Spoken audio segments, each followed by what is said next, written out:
24th at Southwest Tech. Congratulations to all of our spellers, and good luck to Adeline and Johnny. And then finally, I want to take the opportunity to thank the staff at Cuba City Elementary School. So much of what we do at the elementary school is routine driven, and we have not had a normal week these 3 weeks back, coming off of obviously our break of a week and a half. So it's been an interesting 3 weeks, but our staff has done an excellent job of keeping our students on track and filling each day with a meaningful learning experience. So great job to the staff. That's all. Thank you, Troy. Yep. Any questions of me? Hearing none. Chris, the middle and high school report. And I'm going to piggyback and start right off where Mr. Cross left off. Second semester's kind of gotten off to a rough start due to winter finally showing up. So thank you to all of our teachers for being flexible, shifting to virtual learning quickly. Also to Mr. Olson for giving everyone as much notice as possible. I've heard lots of positive comments from community members and parents about how our school places a high priority on safety. Our middle school girls basketball and wrestling have begun their seasons and have started competition this week. Good school to all of our athletes. And I've heard that we had actually a very good start for our seventh grade team. Middle school hosted their classroom spelling bees, and then a middle school wide spell bee. Congratulations to Kennedy Pickle, who's our champion. Ben Adams was second place speller, and Destiny Crowley was the alternate. Ben and Destiny will be moving on to the regional competition at Southwest Tech on Wednesday, January 24th. And then Carter Clendenin is going to be the alternate for that bee. Good luck to all of them. Ms. Rollins hosted a local geography bee where middle school students completed a 50-question test that consisted of questions that covered geography, cultures, physical features, history, and earth science. And the winners included Ben Tucker in third place, Jacob Dolphin in second place, and our middle school geography bee champion was Carter Clendenin. We were able to host the incoming freshman parent meeting with only one reschedule. I would like to thank Ms. Timmerman, Ms. Clayton, Mr. Kopp, Ms. Merwin, Mr. Simons, Ms. Van Scandal, and Ms. DeBush for staying late, sharing all about their classes that they have to offer our students. We've begun the process of meeting with students and parents to get students enrolled for classes for the next year. We've had several high school and middle school students participate in the Honors Band, which was held at Riverdale on Saturday, January 6th this year. Honors Choir will be happening on Saturday, January 27th at Mineral Point. These are impressive events if you've never attended one. Select students from the SWAL plus a few other schools gather with a guest conductor for 2 days only and learn pieces to perform as a concert for the public. It is amazing to see what they can do with very little practice, and I would encourage you all to attend if you can. Ms. DeBush's art students teamed up with Ms. Merwin's Foods for Life students to create cookies, cupcakes, and cakes for the Holiday Baking Challenge. They designed, baked, and decorated their holiday-themed items. Winners included Laura Gustafson, Brooklyn Bussin, Victoria Schultz, and Maggie Shizzle. FFA will be selling strawberries from February 1st through the 14th. If the kids do not find you and you are interested in purchasing some delicious strawberries, contact Ms. Van Scandal and she'll send a student your way. Stacy Ballbeck was selected as one of the 10 semifinalists in the Shell Science Teaching Award. Shell received many applications from outstanding K-12 science teachers across the country. Stacy's application effectively expressed exemplary classroom teaching skills. Ms. Ballbeck should be proud of her work and the efforts she puts towards presenting her teaching contributions. The next step in the selection process is for Stacy to submit a video that illustrates her classroom teaching practices. Based on the video submissions, 3 teachers will be chosen, and then an MSTA panel will visit the schools of the top 3, and from their results of their visits, a top educator will be chosen as the outstanding Shell Science teacher in the United States. And then finally, a huge shout out thanks to Ben Pickle, Adam Dixon, and especially to Travis Loomis for keeping our schools, parking lots, and sidewalks clean. These past 2 weeks have been a challenge for these gentlemen, and they've stepped up their efforts, and it's very much appreciated. Thank you, Chris. Any questions of him? All right. Deb, special ed, please. All right. The open enrollment application period for the 24-25 school year is February 5th through April 30th, 2024. Information regarding open enrollment can be found on the Wisconsin DPI website. Mr. Olson and I have worked on our projected enrollments for next school year and discussed seat limits with several of our special ed programs. We'll continue to offer precedence for students who may require services in the programs where seat limits were set and our siblings of students that are open enrolled in our district. So we give precedence if we have a program that's closed and a student needs a seat in that spot and has a sibling, we give them precedence and we will allow them in. And then with board approval of our seat limit recommendations, these seat limits would take place from now until the third Friday in September. And then after that third Friday, we can look at actual numbers when we get alternate applications for the remainder of next school year. So they would be enforced through the third Friday count. 4K screening and child find will be held Friday, February 23rd and March 1st at the Cuba City Elementary School. Parents of children who will be 4 years old by September 1st are encouraged to register so that their child may participate in the screening on one of these dates. Parents of children between the ages of 2 and 5 who are concerned with their child's early development are also encouraged to register for screening at that time. And information and online registration forms are located on the district website for that. Another child find activity we have is the early childhood staff will have a play day. That's also for those students who are going to turn 3. If parents feel that they have a child within that age range who they have some concerns about their early childhood development, are encouraged to contact the elementary school and participate in that activity, and that's on January 26th. So a big thank you to all of the staff involved in planning and providing those screening services. It's always our hope to identify and provide interventions early for students so that they can receive what they need to move on academically. That's all I have. Thank you, Deb. Any questions? Great. Heather, business manager report. Just an update on the current year budget. At the end of December, we were halfway through our fiscal year and we had spent about 37% of our Fund 10 budget, which is in line with where we were at last year. Update on Fund 49, which is our referendum spending. Haven't had a lot of bills come in, as you can imagine. So our only revenue was just interest, which was $31.84. So our checking account balance at the end of December was $15,027.76. In other news, I've been working with Mr. Olson on operating referendum options, which the board will be voting on later tonight.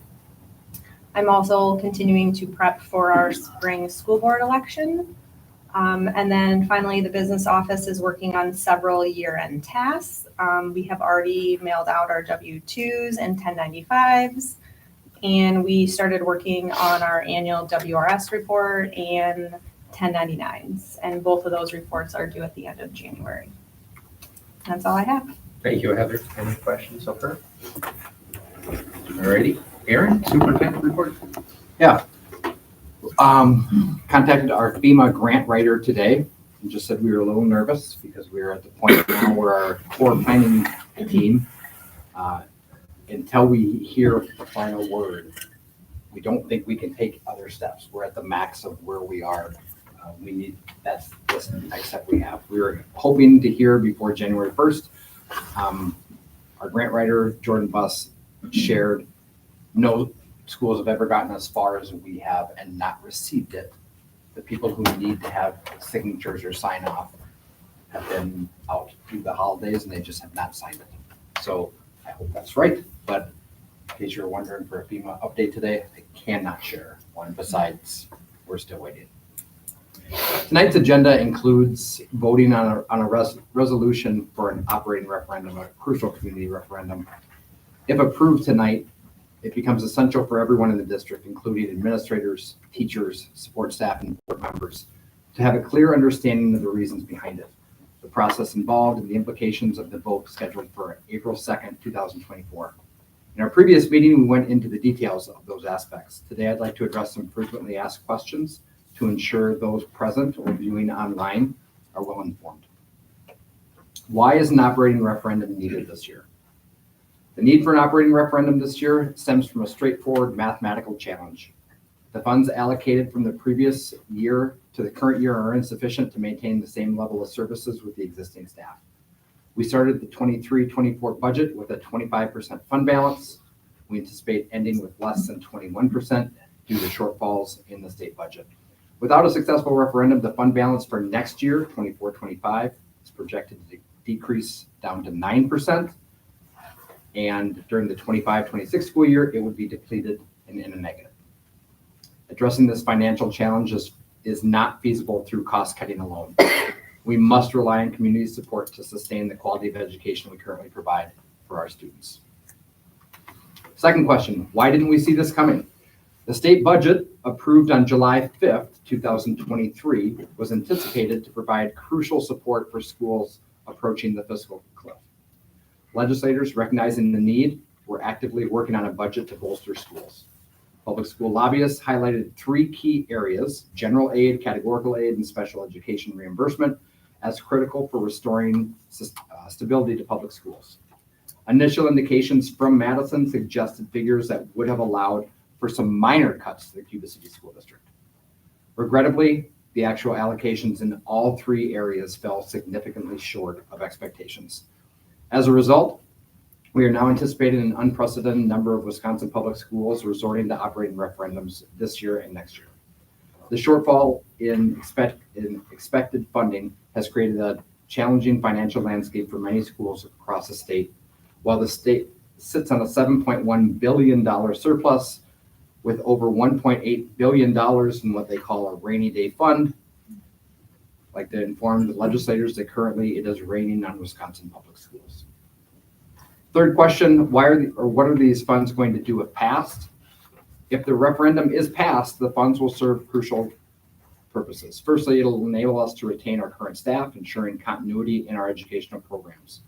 Additionally, it provides the purchasing power equivalent to that which we had last year, allowing us to maintain the standard of resources and services. Over the 4-year period, the funds will also contribute to replenishing the fund balance, aligning with District Policy 6235, which sets the target for our fund balance in the Cuba City School District at 22%. It is important to note that these funds are not intended to expand our current services or purchases. Rather, they are instrumental in restoring our financial position to the level of the previous year. The last question I have for today, what will happen if it fails? If the referendum fails, we are faced with significant challenges that cannot be addressed solely through budget cuts. Many public schools, including ours, will be relying on the support of our communities to maintain the delivery of quality education. Without that support, we will be compelled to consider substantial cuts to benefits, programs, positions. The potential consequences include the necessity to make difficult decisions that impact overall educational experiences for our Cuba City School District students. This may involve reduction in benefits for staff, discontinuation or scaling back in valuable programs, and staff position eliminations. Unfortunately, without the additional support from the community, this scenario may persist, requiring repeated attempts for support during every eligible election in the future. The outcome of a failed referendum could have lasting effects on the educational landscape and the resources available to our students. In the event of a successful vote tonight, we will all begin telling our school story. We will promptly initiate the planning of a comprehensive communication strategy tailored to engage and inform our community. Drawing inspiration from the success of our last referendum, we are committed to working diligently to communicate the district's needs with clarity and transparency. Your support tonight will enable us to embark on this proactive communication plan, fostering a sense of unity and understanding within our community. Thank you. Thank you, Aaron. We'll move on to discussion item 5. The first item is discussion of the additional scope items for the building project if the district receives the FEMA grant. So I think that basically we can probably skip that. Yes, we can skip it. And I guess I would ask Aaron, unless we hear something, is there a need to meet next Wednesday with the committee? We're going to give Jordan until Wednesday morning, and if there isn't an update, then that meeting will be canceled because nobody thought it was worth our time to do that. Yeah. Okay. Check with him this morning. I'll check with him. All right, thank you. Item B is the discussion of the school mascot and logo suggestions. So we have kind of a timeline that we're working with Ray, who's coming up with some different mascots, logos, and designs for us to consider. And these were sent to the school board. We kind of narrowed it down to 4. They're asking if we can narrow it down to 3. That's the next step for us. At that point, we're going to start engaging others. So we will develop surveys that go out to students, staff, community members to get their take on it. And there's a couple things. First of all, they want to know which design. These are kind of generic designs. Once we have one, they'll be a little more specific, a little more complex, I'm sure. But one thing that they suggested is all these can include the word Cubans, or they can be without the word Cubans.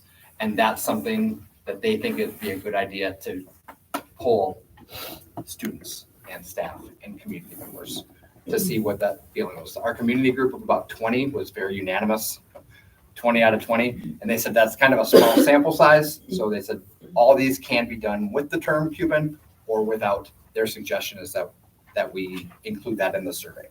So I'll go through these. Many of you have seen these already. This is if we just wanted to stick with the shield and with Cuba City Cuban. So we have a new design, but the same name. And a lot of these, they'll have multiple different, they'll have something that the school can use, something for a quick, like a visual, and then something with words. So this is one of the, let's see, there we go. This was one idea they had was Cuban Knights, and they said, well, we could just combine the shield and the term, the Cuba City Cubans, but incorporate a mascot to have something, somebody put on a suit and engage with the kids during athletic contests. So this is what they came up with for that. Doesn't have the name Cuban Knights on it, but it does have that visual. This one came from student selection, the Cuba City Cyclones. This one had some feedback is that they didn't like the eyes. It looked a little cartoonish. But again, this could be, they could be the Cuban Cyclones or it could just be the Cyclones. Next one is Cuba City Colts. Again, could be done with or without the Cuban. They like the CC because it kind of looked like horseshoes as well. The other one that didn't get enough votes to make this one was Cuba City Sting. That was another student selection. Trying to think if they have. Was there another name? Yeah, it was presented to us as Stingers. Stingers or Sting? Because I think some people said they liked Sting better, and if it would have been Sting, they might have voted for it. So those are the 4 examples. Question tonight: do we want to have some discussion about these and kind of narrow it down to 3? Do we want to send another survey out to everybody on the board and see what your feelings are? Which direction would you like to go, board members? Well, looking at our vote numbers for the board, we could pick a top 3 that way. Yep. Because, I mean, the shield was overwhelmingly chosen Number 1. by the board members. Yep. 1 was a lot higher than 2, 3, and 4, I believe. So I wasn't sure. I wasn't comfortable just telling them to knock the bottom number off. I thought they were close enough. The other 3 actually are basically a tie. Yep. So why don't we just take the 4 to the survey then? Are we trying to narrow it to 3 before we get to the survey? If you want to take 4, they asked us to get down to 3 for a survey, but if you want to keep it at 4, I can just tell them we're going to go with 4. What if we set it out to the community and the students, which one they would prefer out of the 4? That's what Sarah's saying is instead of having it down to 3, we could just do 4. If that's what you guys would like to do, I think so. it's just one more visual on the survey. Is that what we want to do? Well, Just send it out So I for guess, my only question, so part of the reason we started this discussion is we wanted to have a mascot opportunity. I don't see how we get a mascot, unless we have a guy with the shield, I guess, out of the first shield option. I know I'm not a school board member, but I I also agree with that. Like, I thought the point of this was to get a mascot, and that first one, it's just a new logo. I guess to counter that though, the people I've talked to are so passionate about that one. They are not going to be happy with anything less than that. That should go with it. And they don't care about a mascot. Red mask? No, they don't. Why does the mascot have to be defined as anything? I mean, there's schools out there that have just a mascot. I mean, the Philadelphia Phillies have the Fanatic, or, I mean, it doesn't necessarily. A gritty, I mean, it could be also, I mean, Stanford has a tree. I mean, why does it necessarily have, if we had. And that's why like our designers are having a hard time because they're like, what, you guys really have to tell us what a Cuban is if you want us to, to do Going something, back there. so, but they did bring that up. They're like, can we do something with a gold suit? And that's kind of where this came with, well, let's put this on here, because really this is the same shield and the same name. So this satisfies both, I think, what you're talking about. It's got the Cuba City Cubans for the name. It's got the shield, and you can't tell from here. There's 3 gray lines that go through it that represent Keeler, Dickeyville, and Cuba City, because we wanted to have something that represented those. But I think they just added this night, so like if we wanted to have a suit, like that would be a mascot, we could use that.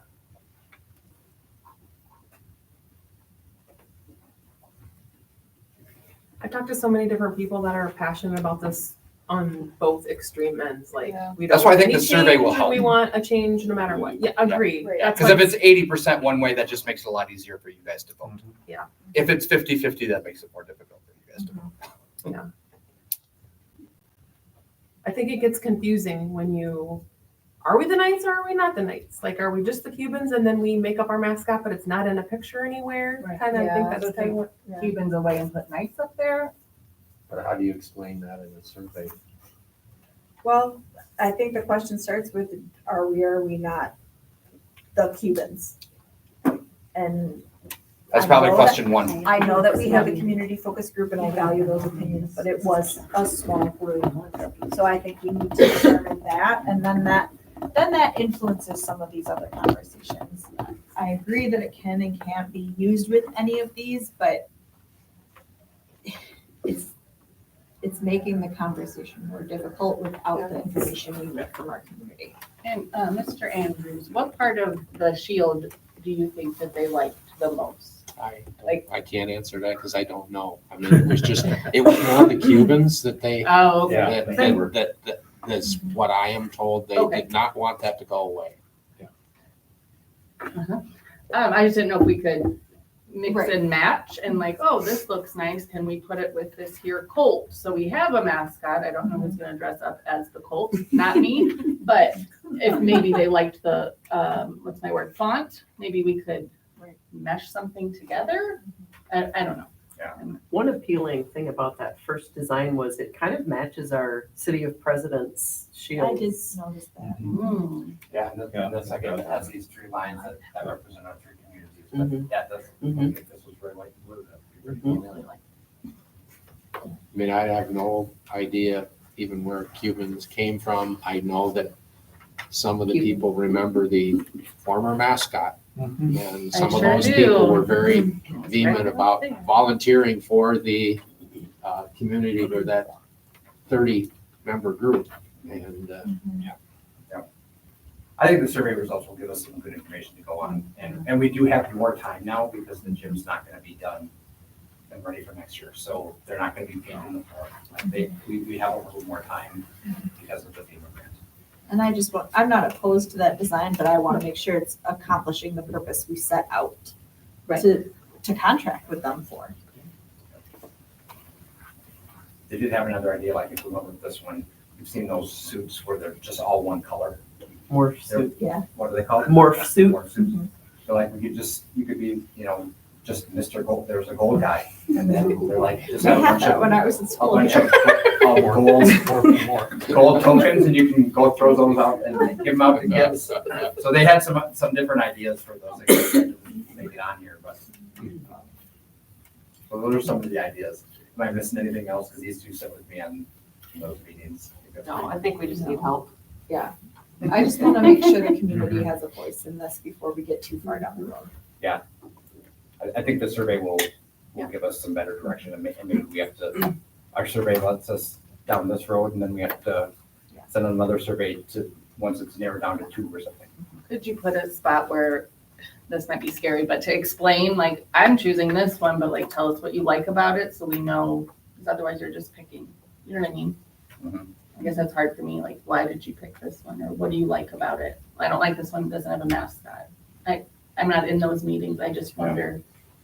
Would it be good, Lisa, to ask the question about, we're talking the logo, but do we need a mascot? Do we want a mascot, yes or no? Sure. Yep. Yeah. Do you want Cubans? Do you want a mascot? Yeah, we haven't drafted the survey yet, so this is good. Which one of these is your 1, 2, 3, 4? And Bria may have experience writing questions that get to the heart of some of that Right. too. They do draw some blanks, so once in a while, because they're like, well, you guys need to tell us that. You know, we're not in your community. We're like, well, we understand, but we wish you had a better answer. Okay. Anything else then regarding logo or mascot? Alrighty, moving on to public recognition, we have none, so we'll move to item 7, the resolutions. The first one is the possible action to approve a resolution authorizing the school district to exceed revenue limit for 4 years for non-recurring purposes. Go ahead, Aaron. So all of you will have the actual exhibit, it says Exhibit 3, it's a 1-pager. The question, so the first resolution is the amounts, so this language actually. And the question reads, shall the school district of Cuba City, Grant, and Lafayette counties, Wisconsin be authorized to exceed the revenue limit specified in section 121.91 Wisconsin statutes by $1.3 million for the 24-25 school year, $1.6 million for the 25-26 school year, $1.9 million for the 26-27 school year, and $2.3 million for the 27-28 school year for non-recurring purposes consisting of operational and maintenance expenses, including to maintain current staffing levels.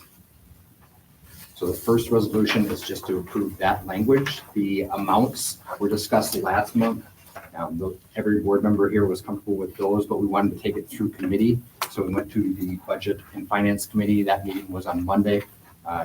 Those numbers passed the Budget and Finance Committee 3-0 to bring to you for an official vote for this resolution. So are there any questions on the amount? Does anybody from that committee want to speak to that meeting or this resolution? I mean, I was in on that meeting and it was, we just, again, went through the reasons for the need, and I think Aaron expressed a lot of that. And the numbers are what the numbers are. Heather and Aaron have worked hard on that. Thank you. All righty, is there any discussion before we move forward? Of course, maintain current staffing levels, like as of when? Like if we get more students, we can only maintain what we had when the referendum goes Like to. right now, like that we have. So this would allow us to keep all positions and not have any cuts. And adding new staff would be a different bucket. Adding new staff, like those numbers don't add any new staff. Okay, this is what we need to survive. Yes. Okay, thank you. And that will be a question a lot of people will ask like that, Yeah. because they'll look at that and they'll say, that's a big number. Right. What else are we getting? All of us would wish that we would be able to tell them something better, but the honest and transparent answer is this allows us to maintain current staffing and purchasing power. So we would still be able to hire more people in a different fund, or I don't know how this. It wouldn't be, it's not necessarily a different fund. Although regular and special are different funds. Yeah. If there was a need to add a position somewhere, we would likely have to say, we'd have to give up something else. Right. So what we'd be looking at is currently maybe 66 FTEs for teaching staff. So this proposal would keep that 66. So as far as, sometimes the needs change, so a position might change, but we're looking at that 66 number. and not putting a cap on open enrollment, but yet now we can't hire any more people if our numbers go higher. Yeah, so open. I know that's the next thing, it's just kind Right. of all, Yeah, if open enrollment gets to that point where it bolsters and allows, like, hey, we've got 20 new kids. Remember, if there's $9,000 comes with every kid for open enrollment. So if that happened, and we're like, okay, because we got this, we can add to that. That would be separate from Okay. from the referendum. But we would have to see that consistently for 2 or 3 years that our open enrollment, net open enrollment was at a certain number before we would be like, yes, we need. For example, we did that with 4K this year. Yep. Because our 4K numbers Right. had been big for several years in a row. and I know some of you, most of you probably know how all of this works, but I don't, and I know people out there in the audience probably don't either. So that's why I just Yep. asked all of my questions. That, it just worries me, that those words right there, but I understand where it's coming from. Other comments, questions?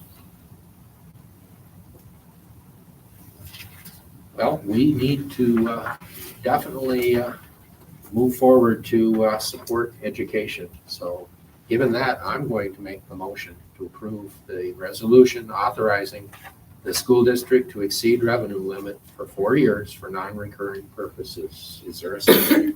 I will second. Mueller, Yes. White, Yes. Schrader, Yes. Hinderman, yes. Paul, Yes. Bowden, Yes. Andrews, Yes. motion carried. Thank you, everybody, for that. Item 2 then is the possible action to approve the resolution providing for a referendum election on the question of the approval of a resolution authorizing the school district to exceed the revenue limit for 4 years for non-recurring purposes. Legally, we have to first make the language and then approve that we're saying this is going to be added to the election. So that's what this motion is for.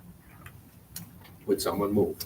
I will move to approve the resolution providing for a referendum election on the question of the approval of resolution authorizing the school district budget to exceed revenue limits for 4 years for non-recurring purposes. Is there a second? I'll second. Mueller, Yes. White, Yes. Schrader, Yes. Hinderman, yes. Paul, Yes. Bowden, Yes. Andrews, Yes. motion carried. And then item 8 is new business. Approve the date and time of the February board meeting. Is there any change request?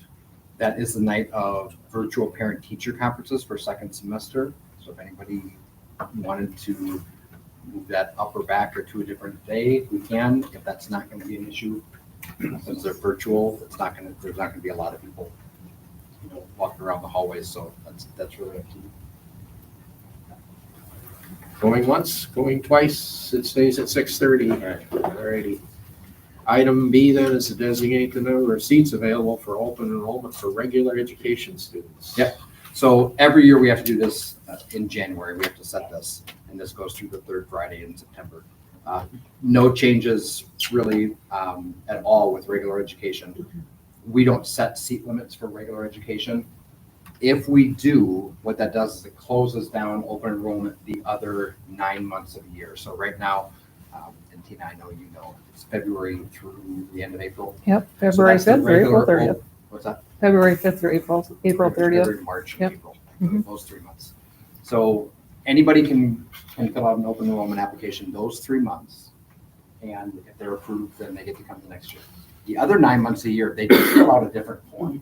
And we get a lot of students, it's called the alternate open enrollment application, that fill it out and come to our school those other 9 months. If we set any regular education seat limits, let's say it's just a random grade level, 6th grade is getting really big, so we set a limit. Every other grade level is impacted. We can't accept those applications the other 9 months. So not good for revenue, for sure. So we don't set limits. We haven't set limits in regular education at all. We do with special education. That's the next motion. Okay. So then this motion, we just can skip. No, we still make it that, basically the seat limit, we don't have seat limits. That's what we're saying. So then it takes 3 years of, tell me that again, Mrs. Ressler, it takes 3 years of constant numbers before we could add another person. I just know Well, as a teacher, when it's like, here's some more students, and then you're at like 30, I just want to make sure. I know you guys, we've done this for 5 years. I know, I don't know Right. things. I mean, it's not like, it doesn't have to be 3 years, but I guess what I would ask from like a finance point, like if someone, let's say one of the principals comes to me and Aaron, they're like, hey, we want to add a new position. We're gonna say, where, like, show us the numbers, what have the numbers been? So like in kindergarten, if the numbers have been high the last few years, with open enrollment, we would want to see a steady, like our net open enrollments continuing to grow, or it's staying the same. Okay. And we're like busting at the seams in a particular grade level, and we need another fourth grade teacher. So if we're at like 55 to start the year and we get 3 families move in and now 4th grade is got 9 kids in it, there's nothing in here at all, or in the referendum language, because I know that was a concern of yours, that says we can't add a teacher when the need exists. We would just have to, if it's not budgeted for, we'd have to be willing to go And that over would come to the budget board. and or dip into our fund balance, or we would say if we get a teacher, then we're maybe not going to purchase a new district van. Like we're And gonna have to the wait another 3-year thing that you referenced, Lisa, so every student carries a number with them financially, and it's about after 3 years, that then they basically get up to that full year, because it's a 3-year rolling average for the numbers of students. So that's why we look at it, and a lot of times we're like, okay, over 3 years, it looks like we could do this, because that's when we get the full financial reimbursement. But in the case I gave you, when we go from 50 to 62 in a classroom, the board would be able to make that decision. And that doesn't matter what we do with open enrollment in this sense, or to add another teacher, or with the referendum. That doesn't stop us from doing that. we're just funded on a 3-year rolling average. Like what is our 3-year rolling average for our enrollment? Sorry, And I'm our listening. open enrollment, that is That's per year. that's every single year. What is it? So basically, if you add a student, that the 3rd Friday count, in essence, we only go up a third of a student Yes. for funding. Right. Because that's The how the following- state the- funding. The formula following works. year. So I think that's where Lisa, she's coming from, the 3-year. Yeah. Takes 3 years to have that new kid counted as a whole financially. So then if they leave. Okay, anyway, I just see that, I don't know if I could handle 34 8th grade students in my classroom. So I just want to make sure we're, Yeah, that's a different issue. okay, thank you. Alrighty, is there a motion that somebody would make here? Somebody want to make the motion? I'll move to designate the number of seats available for open enrollment for regular education students as presented. Is there a second? Thanks, Don. Mueller, Yes. White, Yes. Schrader, Yes. Hinderman, yes, Poll, Yes. voted, Yes. Andrews, Yes. motion carried. Item C is designate the number of seats available for open enrollment for special education students. So we can set limits for here without impacting other areas. So they allow you to be very specific. Every year, we've taken a look at this and said, okay, this is how many students we have this year in this program, in this grade range. We think that there's room or not room by this many. And so sometimes we'll have a seat limit and sometimes we won't. And so Deb went through that, and that's in your packet. Very similar to things that we've done in the past is taking a look at all those. And some of this is predictive, so it's the 3rd Friday may not be those exact numbers, but our special education teachers very often we say, okay, this is about the max that they should have for a caseload. And their max caseload should be 14, and right now we anticipate it being 13. So that open enrollment restriction would be, we've got room for one more. That's it. And sometimes we say there's no room for it. And I'd also like to clarify, we said that if a family has a student that wants to open enroll a sibling, we would accept them. And after that 3rd Friday count, you can look at actual numbers. There's like 3 different windows for open enrollment. So once 3rd Friday has passed, you may accept an alternate application in a program that had a seat limit set, because maybe now you don't have the number of kids that you thought you would.